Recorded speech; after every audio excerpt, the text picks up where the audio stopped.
Here is a quick video on how to modify a plug-and-play resistor. Some vehicles do not require a resistor for low intensity, but most require a resistor for high intensity, which is for fixing the blinker hyperflash issue.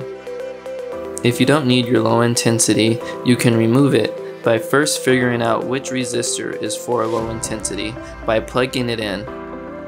Turn on your blinkers and wait to see which resistor begins to warm up. The hot resistor is your high intensity resistor.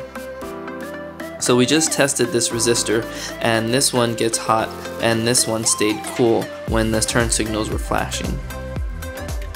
After you cut the extra resistor off, attach the red and pink wires back together so they can work for the low intensity.